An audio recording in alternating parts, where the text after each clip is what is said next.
some places don't forget the people who enter. They say, once you step inside, it remembers you forever. We thought it was just another haunted place. We were wrong. Because that night something was already waiting for us. And once it sees you, it never lets you leave. Is the story of the Forbidden Mansion. The road is empty. It stretches between dense jungle on either side, the kind of jungle that swallows sound. The last amber light of day clings to the treetops like something afraid to let go. A single lamppost flickers at the edge of a dirt path. Below it, a rusted iron signboard. The letters are almost illegible, consumed by rust and vine, but one word is still readable. Ashford. A beat. Then the lamppost dies. Black screen, silence. What follows is based on accounts the villagers still refuse to speak of after sunset. Another beat. The names have not been changed. They asked us not to. Cut 2. The SUV rolls down the jungle road. Inside, the atmosphere is electric with the nervous energy of 4 people who have talked themselves into something they are not sure about. Rohan drives, one hand on the wheel, one hand holding his phone up, recording himself. Rohan to camera, grinning. Day 1. We are 40 minutes outside of Chandapur, heading toward the Ashford estate.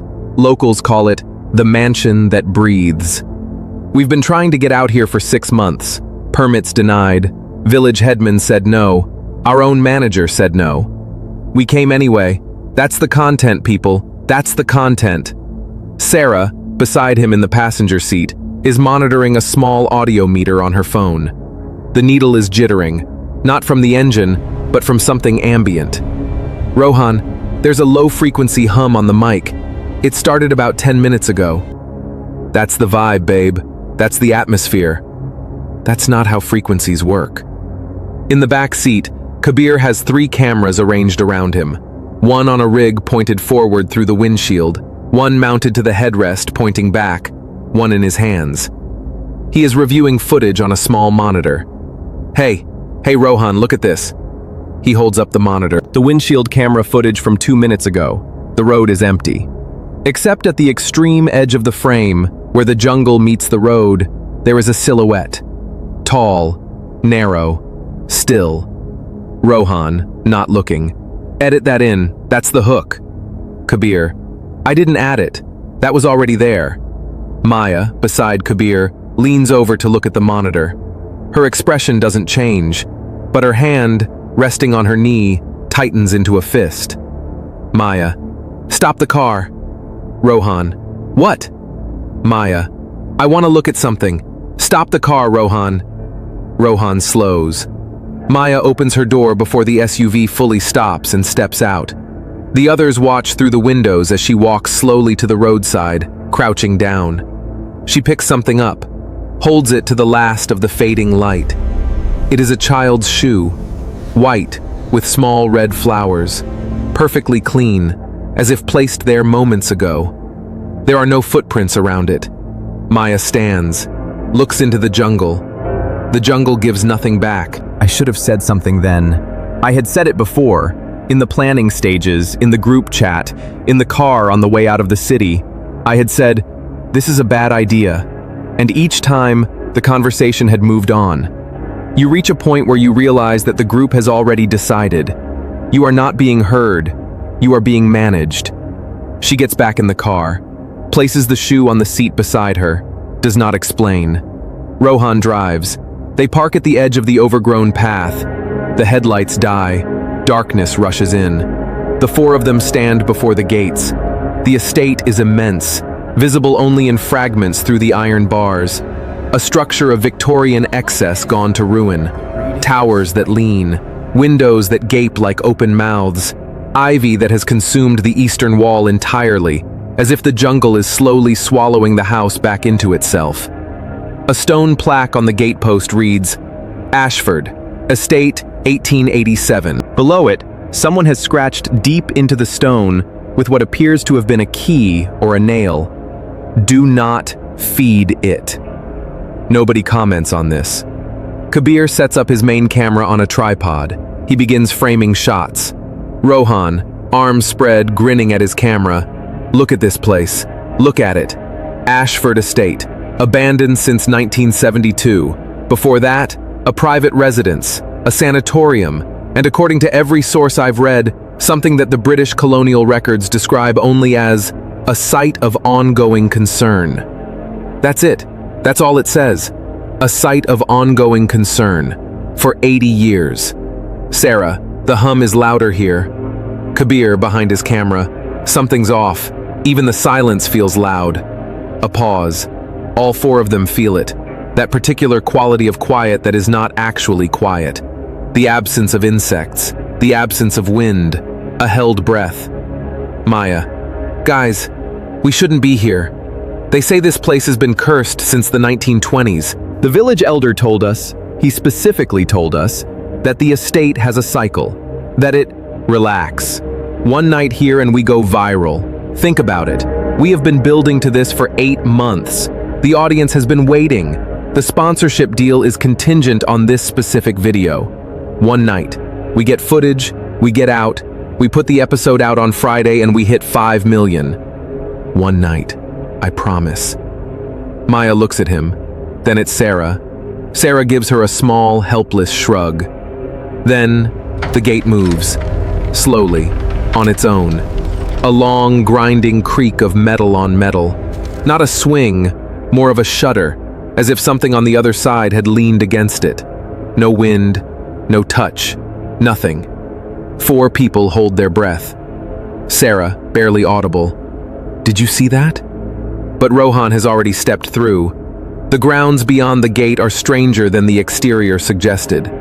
The overgrowth follows a pattern, not random, but shaped, as if the ivy and the weeds had been arranged, or as if they had grown towards something specific. They walk single file. Rohan first, camera raised.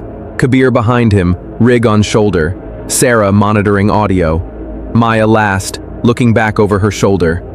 The front door of the mansion stands open. Not ajar, not blown open. Open. Precisely, deliberately open. As if someone had stepped out moments ago and had not yet returned.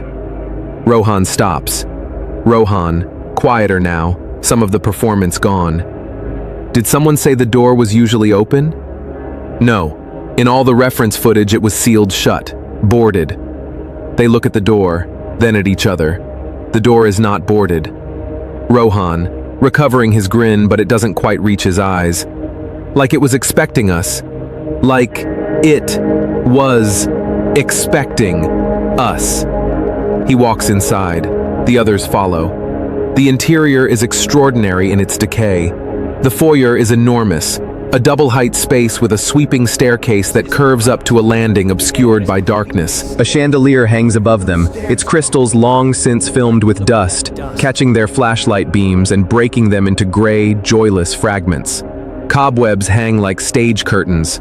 Dust moves in the flashlight beams, not settling, not drifting, but circulating, as if there is an air current from somewhere that has no business having an air current. Maya's flashlight beam sweeps the room methodically. She is cataloging, architecture student instincts, and then she sees it. At the end of the hallway, past the base of the staircase, at the threshold of what might have been a drawing room, a figure. Too tall, too still. It does not move, it does not breathe, it simply stands.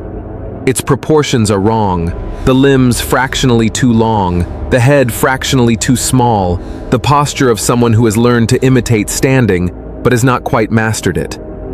Maya's flashlight beam hits it full on. Nothing. The hallway is empty. Did you see that? There's nothing there. I'm looking at the footage. There's nothing. Shadows playing tricks. The eye fills in details in the dark. It's called pareidolia. We see faces, figures. It was not a shadow, Rohan. A beat of silence. Then Sarah makes a small, sharp sound. The hum stopped. They all hear it, or rather hear the absence of it. The low frequency that had been present since the forest road, that they had all stopped consciously noticing, is gone. The silence that replaces it is different from any silence they have known. It is the silence of something paying attention. They have split, briefly, to cover more ground. Rohan and Sarah in the east wing, Kabir and Maya in the west. This was Rohan's idea. Nobody had said no forcefully enough. Kabir films the corridor. Maya walks ahead, flashlight moving over walls covered in peeling damask wallpaper, a pattern of roses so faded they look like wounds. Then the fog comes, thick, white, moving. It rolls down the staircase at the end of the corridor, not drifting, not dissipating, but deliberate, purposeful. It finds the edges of the corridor and fills them with a slow, even precision. Lowering his camera, that's not... Fog doesn't behave like that. No, it doesn't. The fog reaches their ankles. Maya steps back. The fog follows, not rushing but following. And then the whispers begin. Faint at first, one voice, then two, then several. Layered, overlapping, speaking in a register that is almost but not quite language. Almost but not quite any language either of them has heard. Holding his camera toward the fog. I'm picking this up. The mic is picking this up. Kabir, wait. If I can capture this. Kabir. She grabs his arm. The corridor is empty. Not just of fog, of Kabir. Maya is alone. The flashlight in her hand flickers, holds, flickers again. She turns slowly. The corridor stretches in both directions, identical, both ends swallowed by darkness. And at the far end, where the fog had come from, there is a mirror. The mirror is extraordinary. 6 feet tall, framed in tarnished gold, an elaborate frame of intertwined figures that might be angels or might be something else depending on how the light falls. The glass is old and slightly convex, giving a subtle fisheye distortion to whatever it reflects. Maya approaches it. Her reflection looks back at her. She raises her right hand. Her reflection does not move. She stops, stares, raises her hand higher more deliberately. The reflection stands still. Maya's heart, visible in the pulse at her throat, begins to accelerate. Slowly she lowers her hand, steps to the left. Her reflection does not step to the left. It remains facing forward. Maya is now standing to the side of the mirror's frame, but her reflection is still there, centered in the glass, facing forward, looking at a point in the room behind Maya, looking at something. Maya turns. The room is empty. She turns back to the mirror. Her reflection is still there, and behind it, behind Maya's motionless reflection, in the depths of the glass that should reflect only the room behind her, there is a woman, standing, pale, skin the color of old paper, eyes that are not hollow in the metaphorical sense, literally hollow, dark recesses where eyes should be, with a dim bioluminescence that might be the reflection of Maya's flashlight, or might be something else entirely. Her mouth, sewn shut, black thread, thick, drawn tight through the lips in an uneven cross-stitch, recent enough that there is still evidence of the violence it required. She raises one hand, not toward Maya, toward the mirror, and places it flat on the glass from inside. Maya screams. The sound does not travel. It does not echo, does not rebound from the walls. It dies in the air 2 feet from her mouth, swallowed, absorbed, as if the room has consumed it. Maya runs. Maya bursts through the door at the base of the West Wing staircase and runs into the foyer. Rohan and Sarah are already there. Rohan has his camera raised, but his face is wrong. The performative enthusiasm entirely gone. Sarah has her headphones around her neck and is very pale. Kabir stumbles in from a different doorway 30 seconds later. Rohan, to Maya. Where were you? We heard... Maya. The mirror. There's a room upstairs with a mirror and there's... Rohan. We know. Sarah heard something. From every direction at once, she said. Like the house was speaking. Sarah, carefully. Not speaking. Repeating. It was repeating things. My voice.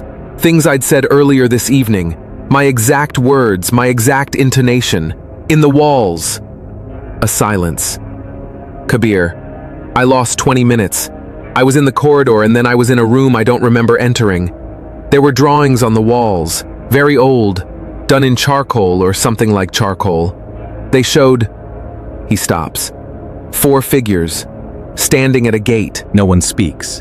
The chandelier above them, which has been static since they arrived, begins, very slowly, to sway. No wind, no movement, just swaying. We're leaving. Yes, right now. We have enough footage, we can...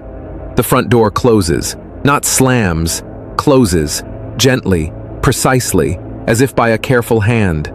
Rohan tries the handle. It turns. The door does not open. He tries again, putting his weight into it. Nothing. There's no lock. It's not locked, it's just... Sarah, very quietly. It won't let us leave. They have found the dining room, a vast oblong space with a table long enough to seat 20.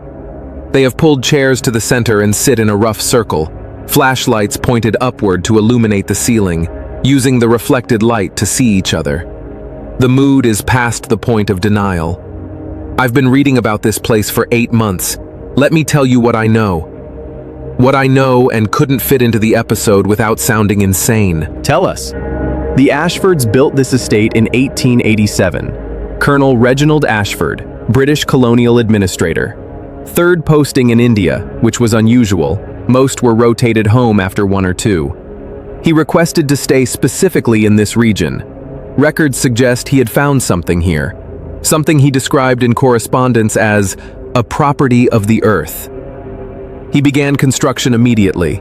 The workers, local men from Chandapur, reported irregularities within the first week. Tools missing, animals refusing to enter the site. A foreman who walked into the foundations one morning and was not found for 3 days. When found, he had no memory of the interim. Kabir. The estate was completed in 1891. The Ashfords took up residence. Within 1 year, 4 members of staff disappeared. Within 2 years, the colonel's wife had been committed to a private sanatorium in Simla. She had stopped speaking entirely. Not traumatized into silence. Physiologically, doctors at the time reported that her vocal cords were intact but produced no vibration, as if, at the source, there was simply nothing to say. A long silence. The woman in the mirror. Her mouth. In 1921, a group of 4 villagers entered the estate to investigate the death of a child found at the gates. None of them returned. The following morning, Ashford Estate was sealed and abandoned by colonial decree. The official documentation reads, "Site of ongoing concern. Access restricted indefinitely." Rohan, quietly, no longer performing. Every 50 years. 1921, 1971. 3 people from Chandapur went missing within 100 meters of the gate. They found a camera. The film inside had 1 image, 3 people at a gate, smiling. And tonight, he looks around the circle. Nobody finishes the sentence. Maya has separated from the group. Not deliberately, but the house has a way of creating separations. You look down at a document, you look up, and the configuration of the room has changed. She is in the library, floor-to-ceiling shelves, books so old their spines have crumbled, their contents softened by decades of damp into unreadable bricks. A desk in the center with a single volume lying open. Maya approaches it. The book is a ledger, column entries, dated. The handwriting is copperplate, precise. Ashford's hand, or someone trained in the same era. The entries read like an account book, but the items are not commodities. Entry 1, January 14th, 1921. 4 Chandapur residents, accepted. Entry 2, March 3rd, 1971. 3 Chandapur residents, accepted. 1 insufficient, returned. Entry 3, Maya stops reading. Entry 3 is dated tonight. The ink is still wet. Entry 3, tonight's date. 4 visitors, in process. Maya slams the book shut. The room goes dark, not gradually, instantly, as if the concept of light has been removed. Then, in the darkness, a sound. Footsteps, not human. The cadence is wrong, the weight distribution is wrong, the number of contact points per stride is wrong. More than 2 feet, moving with a sinuous lateral quality, getting closer. Maya presses herself against the bookshelf. The footsteps stop. A breath. Right in front of her. Not on her face, but lower, around her midsection. Whatever is breathing is very large and very close, and is not standing in the way that standing should look. A sound like a voice, but not. More like the idea of a voice, the acoustic shape of speech without any of the content. Felt as vibration in the sternum rather than heard through the ear. You came. Maya runs. She runs, and the corridor does what corridors in this house do. It extends. Each step forward seems to produce more hallway behind it, as if the house is generating itself under her feet, as if the destination is receding at the same rate as her approach. She runs anyway. Behind her, footsteps. Not the measured hunting footsteps of before. Faster. Purposeful. The sound of something that has stopped being patient. The distance between the footsteps behind her and her own closes with a mathematical certainty that Maya's architectural mind is, even now, involuntarily calculating. She reaches a door, grabs the handle. The handle is warm, softer than it should be. There is a give to it that metal should not have, a slight yielding, almost porous. She turns the handle, opens the door, stumbles through. The corridor on the other side is empty. She slams the door, presses her back against it. Silence. Then, a sound from the other side. Not the footsteps, something else. A knock, 3 times. Precise, patient, as if to say, I know you're there, take your time. The 4 of them have found each other again. They are in the ballroom, a space so vast it swallows their flashlight beams before they reach the far wall. The floor is a warped parquet that tilts subtly toward the center, as if the house is slowly folding in on itself. Rohan is not filming anymore. His camera hangs at his side. He looks, for the first time, like what he is. A young man who has made a serious mistake. I'm sorry. Nobody responds immediately. I'm sorry, I pushed for this.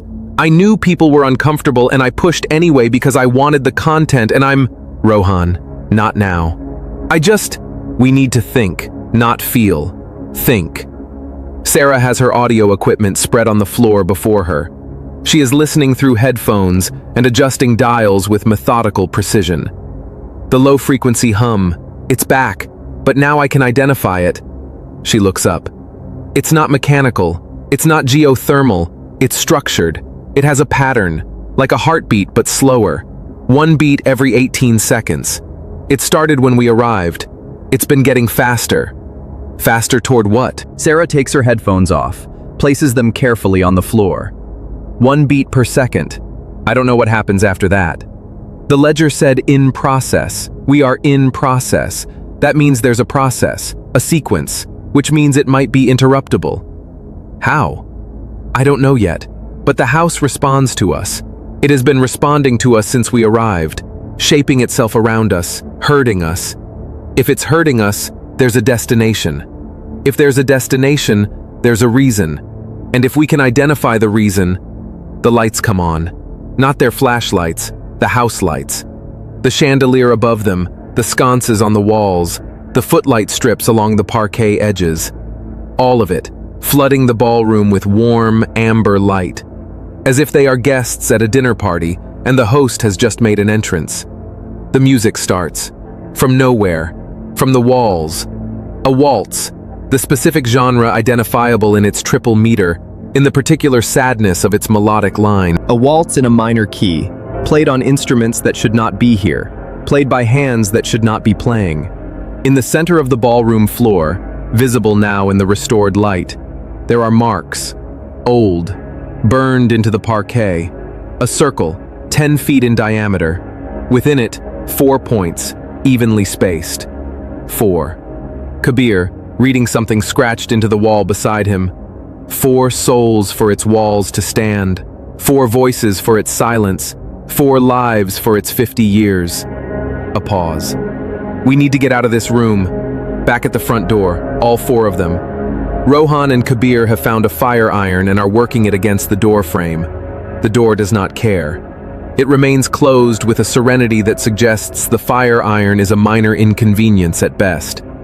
The frequency Sarah described is now audible to all of them without equipment. A low, rhythmic pulse, faster than it was. Maya, thinking aloud, it built this. In 1887, Ashford built this estate specifically here, on this ground. He knew what the ground was, or what was in the ground. And he didn't seal it. He constructed over it, made it structural. The house isn't sitting on something. The house is something. The walls, the floors, the echo. What? The way our voices come back wrong. I kept thinking there was an acoustic anomaly. The dimensions of the rooms don't match the reverb characteristics. The echo is always slightly delayed. The house isn't reflecting sound. It's responding to it, storing it. A silence. The echo of the mansion. It doesn't just hold memory, it creates it. It needs it. That's what feeds it, not the physical bodies, the consciousness, the specific, individual human consciousness, 4 of them, distinct, at a fixed interval. The drawings on the wall, each cycle, the figures had different body language, different postures, like they'd been rendered by someone who'd observed them.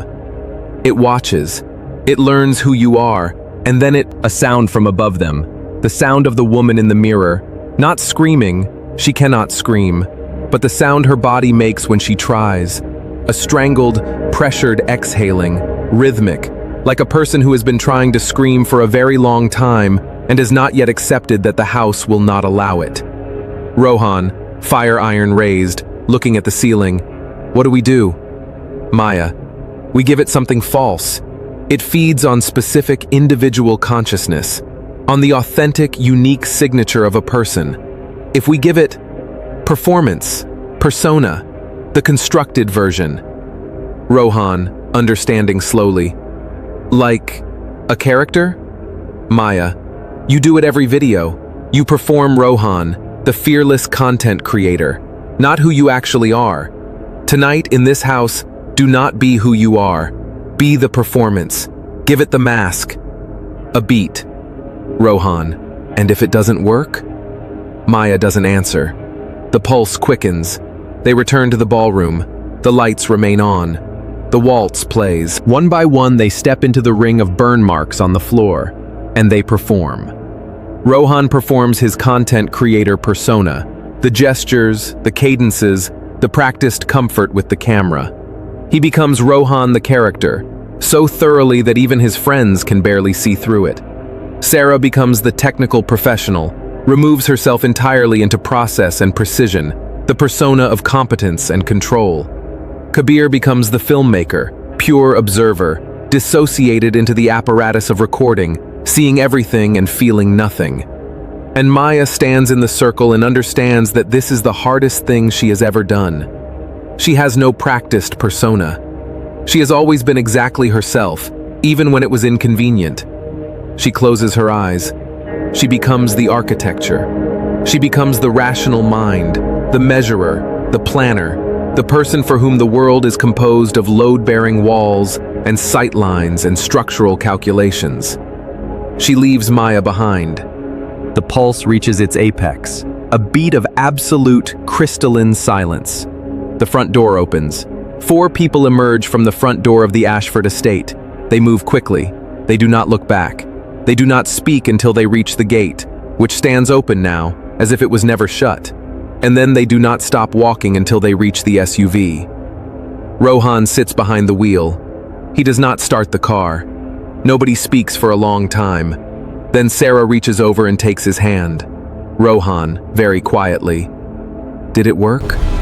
Maya, from the back seat. I don't know. I genuinely don't know. Kabir, looking at his camera monitor. The footage after we entered the circle. It's there. But he turns the monitor around.